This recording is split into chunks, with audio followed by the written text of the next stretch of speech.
start. Good evening everyone. नमस्कार JCI family.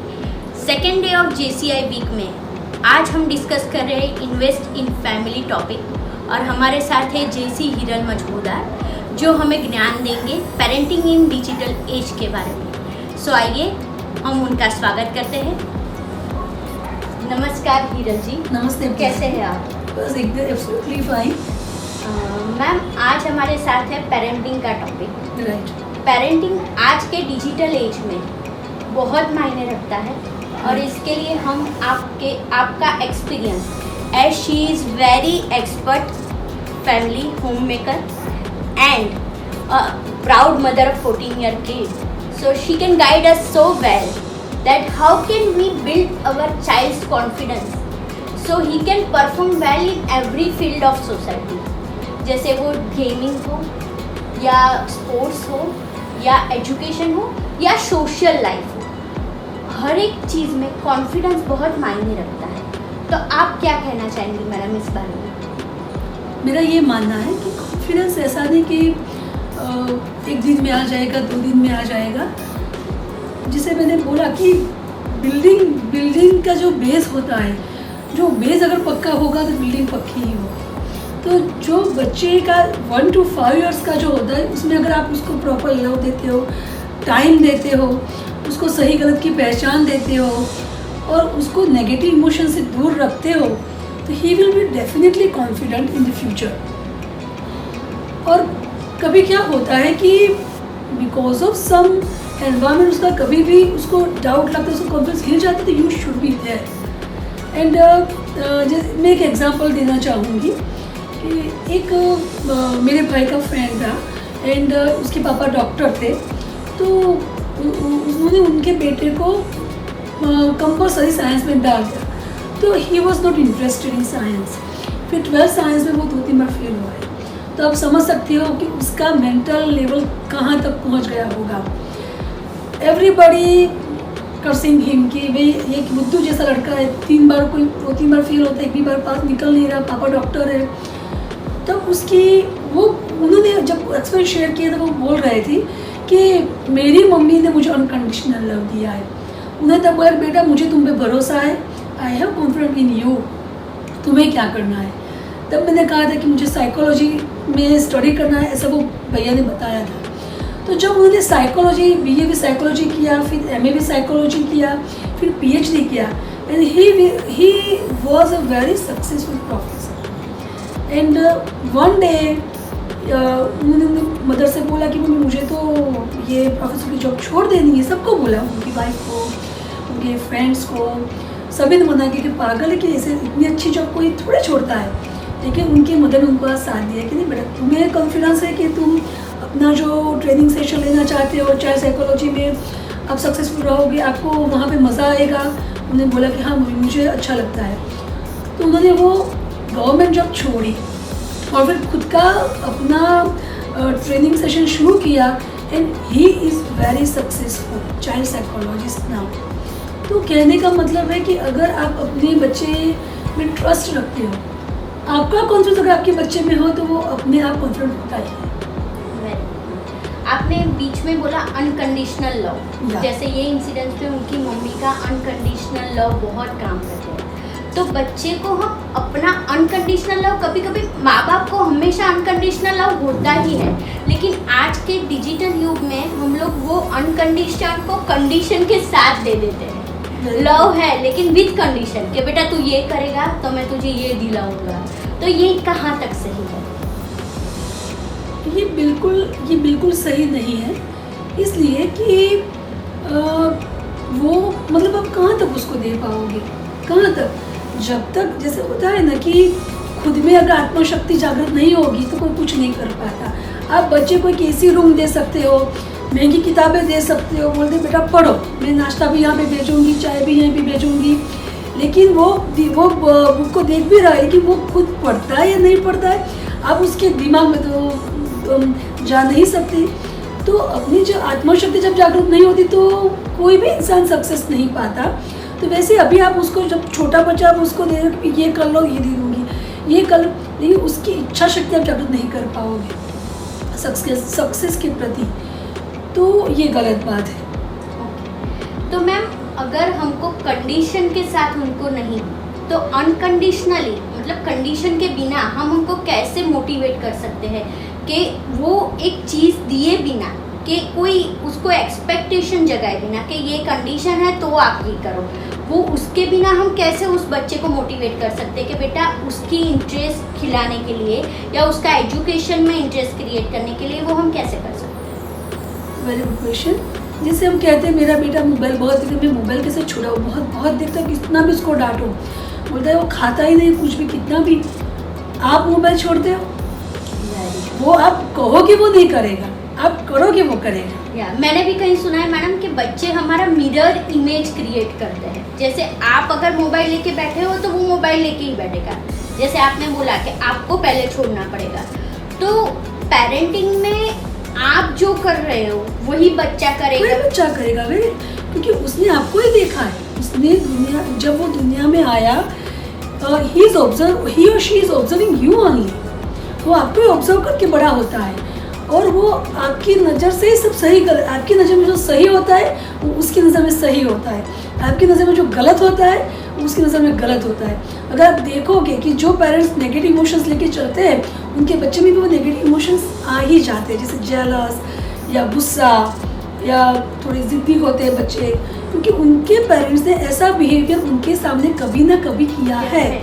आपको लगता है बच्चा छोटा है लेकिन वो सब समझ रहा है, आपको लगा उसको क्या पता हम फाइट कर रहे हैं अपने अंदर, ही इज़ ऑब्जर्विंग एवरीथिंग। जैसे मैंने पहले भी बोला कि पेरेंटिंग इज़ अ साइंस, जैसे फिजिक्स का न्यूटन का थर्ड लॉ है कि action and reaction is a same force, they are opposite and they are equal. आप जो एक्शन करोगे उसका रिएक्शन को मिलने ही वाला है बच्चों से। तो सिंपल है कि अगर आप उसको आगे बढ़ाना चाहते हो, अगर इफ़ यू वांट कि वो बुक पढ़े तो आप पहले बुक पढ़ो, वो अपने आप आपकी बाजू में आके बैठेगी और बुक पढ़ेगा। अगर आप चाहते हो कि वो मेहनत करे, अपने स्टडी में आगे बढ़े, तो आप अपने जो काम है उसमें आगे बढ़ो। आप चाहते हो डिसिप्लिन, आप पहले खुद डिसिप्लिन रहो। मैंने कहीं ये भी सुना था कि बच्चों को अगर आप हीरो का इमेज देते हो, मतलब आप वो करते हो, तो उनको बाहर आइडल्स ढूंढने जाने की ज़रूरत नहीं पड़ेगी, जैसे आपने बताया। तो इसमें फैमिली एनवायरनमेंट बहुत बड़ा रोल है उसका। तो as a parents how what environment we should create to nurture our baby so they can grow up as we expect, right? तो उसके बारे में, फैमिली एनवायरनमेंट के बारे में आप क्या कहना चाहिए? First I will say thought process in which sense, हम जैसे भाव क्रिएट करते हैं, जैसे कि नहीं मेरा बच्चा तो ऐसा ही है, देखो सबके बच्चे कितने अच्छे हैं, मेरा बच्चा तो ऐसा ही है। फिर जैसे मैं मेरे हस्बैंड को बोलूँगी नहीं अपना बच्चा तो ऐसा ही है, देखो कितना ऐसा है, कुछ नहीं करता, दूसरे के बच्चे गेम्स में कितने आगे हैं, पढ़ने में कितने आगे हैं। फिर मैं मेरी मम्मी को बोलूँगी जैसे, तो ये एक एनवायरनमेंट एक बच्चे के खिलाफ क्रिएट होता है दैट यू कांट रियलाइज। आपको लगा एक छोटे बच्चे के बारे में तो बात कर रहे हैं, लेकिन you can't realise you are making environment against him और हर। जैसे आप खाना बनाते हो तो क्या मतलब, खाना तो बनाते हैं लेकिन खाएगा नहीं वो, उसको ज़बरदस्ती खिलाना पड़ेगा। ऐसे ही आप सोच के तो खाना बना रहे हो, कैसे खाएगा? और एल्बम जैसे आप हस्बैंड वाइफ अंदर बात करते हैं कि जैसे वाइफ बात करती है जेठानी ऐसी है, देवरानी ऐसी है, सास तो बिल्कुल सही नहीं है, बच्चा सब सुन रहा है, उसको लगा है कि ये जो दुनिया है उसमें कुछ सही नहीं होता, सब खराबी होते हैं, सब अपने पीछे पड़े रहते हैं। ये तो एनवायरनमेंट आपका घर का मतलब it should be a positive environment, जिस बच्चों को लगे कि नहीं सब अच्छा होता है, सब अच्छा हो सकता है। जॉयफुल एनवायरनमेंट रहना चाहिए जहाँ पे बच्चा खुल के और कोई भी बात कर सके, कुछ भी शेयर कर सके। कोई घर का एनवायरनमेंट ऐसा होता है कि बच्चों को बोलने की परमिशन नहीं होती। अगर बच्चा कोई बोलता चुप रहे, अभी मैं मेरा काम कर रही हूँ ना, बाद में बात करना, बच्चों को सुन लिया करो। मेरे हिसाब से बच्चों को सुन लिया करो। अगर अभी से नहीं सुनोगे तो जब वो उसको जो बात उसे शेयर करनी होगी वो नहीं कर पाएगा। एज यू सेज मैम कि शेयर करें बच्चे आपसे, तो शेयर आज के ज़माने में पेरेंट्स के ज़्यादा बच्चे पहले फ्रेंड्स को शेयर करते हैं। तो फ्रेंड जोन कैसे क्रिएट करें बच्चों के साथ कि जिससे जो हिचकिचाहट है माँ बाप के बीच में। कपिल शर्मा के शो में जब सनी देओल आए थे तो उन्होंने एक चुटका सुनाया था अपनी लाइफ का कि मेरे पापा बोलते हैं कि मैं तेरा दोस्त हूँ, तू मुझसे कुछ भी शेयर कर सकता है। तो वो बोले कि मेरे पापा को मैंने बोला कि मैं जब आपको कुछ शेयर करता हूँ तो फिर आप फिर से पापा बन जाते हो, राइट? आधे कन्वर्सेशन में ही वो पापा वाला रोल या मम्मी वाला रोल वापिस आ जाता है। तो वो पेरेंट्स को कैसे समझना चाहिए कि हमको फ्रेंड जोन कैसे क्रिएट करे पेरेंट्स, कि बच्चे का जो कॉन्फिडेंस हम बिल्ड करना चाहते हैं कि हम ही तुम्हारे फ्रेंड्स हैं, तो वो कैसे बिल्ड हो जाए? Generally 80 to 90% parents are behaving like a boss. ये हमारी ये बच्चे हमारी वो मिल्कियत है, we are owner of this property. So जैसे अगर कोई जॉब कर, जैसे आप जॉब कर रहे हो तो आप अपने बॉस को कितना मिलोगे? आप नहीं मिलोगे, आप अवॉइड करोगे, वो बुलाएगा तो मिलोगे और फटाफट निकल जाओगे काम खत्म करके। You will not share anything with your boss, but friends के साथ सब शेयर करोगे। क्यों? फ्रेंड्स मोटिवेट करते हैं, फ्रेंड्स प्रेज करते हैं, फ्रेंड्स आपको कभी अनकंडीशनल लव करते हैं, फ्रेंड्स को एक्सपेक्टेशन नहीं होती। आप फेल हो जाओ तो भी फ्रेंड फेल हो गया, बहुत बढ़िया।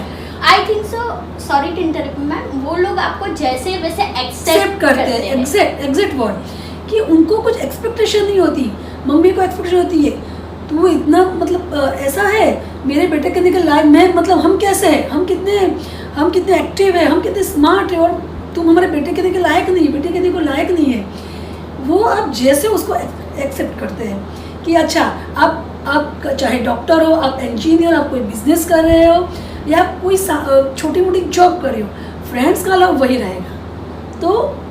तो वैसे बनिए। If you can be like friends, there will be no problem.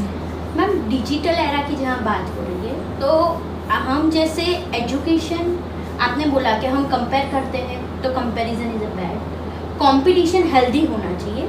और डिजिटल एरा में एक्सप्लोजर इतना मिलता है बच्चों को कि राइट गाइडलाइन, और उसके साथ पेरेंट्स का प्रेशर भी बढ़ जाता है। वो लोग देखते हैं, देखो डांस इंडिया डांस में ये आ रहा है, इसमें ये आ रहा है, मुझे उसको पढ़ाई में भी फर्स्ट चाहिए, उसको को करिकुलम एक्टिविटी में। तो वो बैलेंस कैसे मेंटेन करें मैम, कि एजुकेशन को करिकुलम एक्टिविटी का बैलेंस, जो आजकल के बच्चे प्रेशर लेके पूरा दिन घूमते रहते हैं कि मम्मी को पढ़ाई में भी फर्स्ट नंबर लाके दिखाना है, मम्मी को डांस में भी अच्छा परफॉर्म करवाना है, तो वो कहाँ तक सही रहेगा?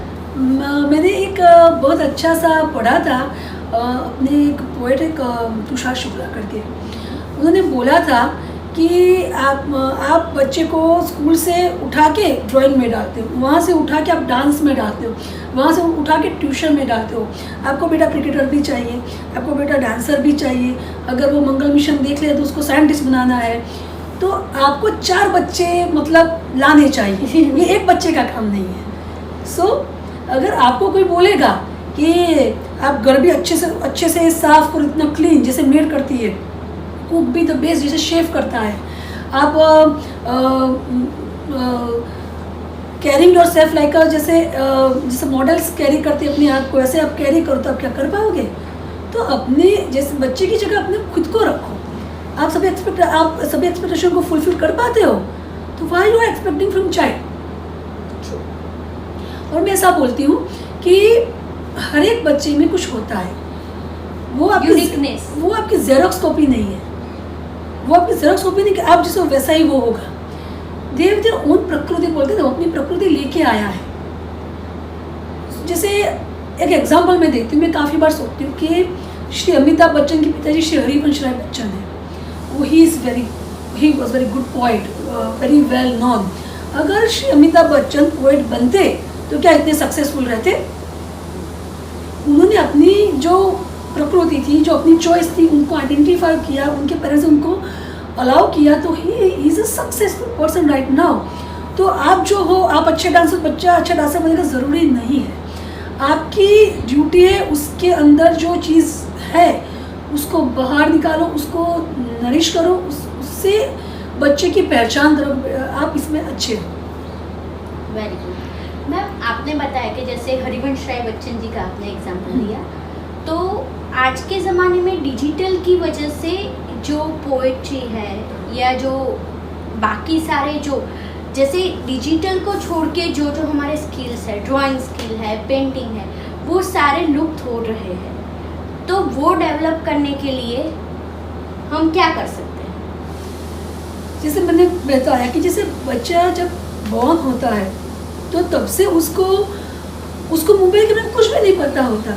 बच्चा जब भी बॉर्न होता है जो हम इंट्रोड्यूस करते हैं उसके बारे में उसको पता रहता है।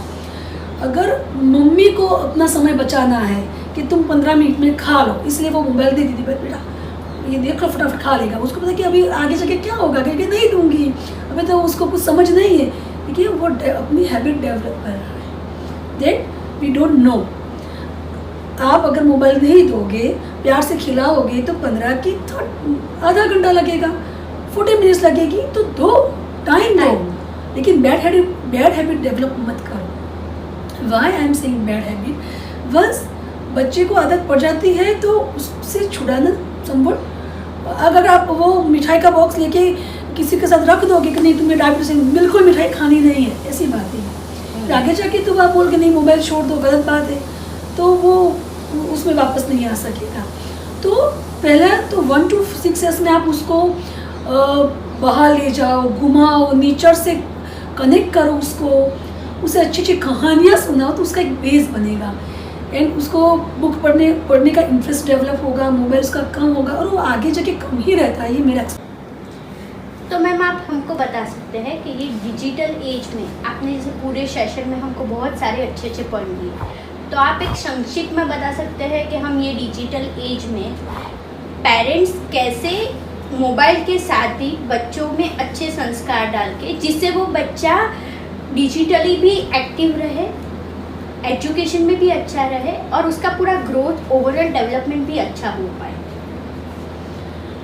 मैं ये कह सकती हूँ कि डिजिटल एज में पेरेंटिंग के भी स्टेजेस होते हैं। जैसे बच्चे का 1 से 5 साल तक का सफ़र, 5 से 14 साल तक का सफ़र और 14 से 20 साल तक का सफ़र। तो मेरे हिसाब से 1 से 5 साल में आप उसको नेचर को इंट्रोड्यूस करो और मोबाइल से हो सके इतना दूर रखो और उसको कहानियों से परिचित करो कि जिससे कुछ हमें सीखने को मिलता है, तो उसका एक बेस बन जाएगा। फिर जब 5 से आप 14 साल तक अगर लेते हैं तो उसका स्टडी प्रेशर हो जाता है, तो उसमें उस स्कूल में भी कंप्यूटर का सब्जेक्ट आता है और it is something difficult to उसको अलग रखना मोबाइल से, क्योंकि फ्रेंड्स भी यूज़ करते हैं। तो तब उसका एक बेस बन गया है, तब उसको वो सिखा सकते हो कि इसमें क्या गलत है, क्या सही है। हर टेक्नोलॉजी का गलत और सही दोनों उसका बेनिफिट भी होता है और उसका डिसएडवांटेजेस भी होते हैं, तो उससे उसे अच्छे से वाकिफ करना पड़ता है। उसके लिए कम्युनिकेशन चाहिए। You should communicate with your kids at regular basis कि ये क्यों नहीं करना है। अगर बोले नहीं करना है, चलो आधे घंटे से ज़्यादा मोबाइल नहीं लेना है, क्यों नहीं लेना है? With reasoning. क्योंकि आज की जो जनरेशन है वो रीज़न मांगती है। क्यों? वाई? यू कांट से नहीं, मैंने बोल दिया नहीं चलेगा। उनको बोलना चाहिए कि भाई ये इसके ये साइड इफेक्ट्स है बेटा, ये नहीं कर सकती, आपकी आंखें खराब होगी, आपका पोस्चर खराब होगा, आपकी मेमोरी पे असर पड़ सकता है, उसको रीजनिंग देनी पड़ेगी। और फिर 14 साल के आसपास बच्चा ना बड़ा कहा जा सकता है ना छोटा कहा जा सकता है।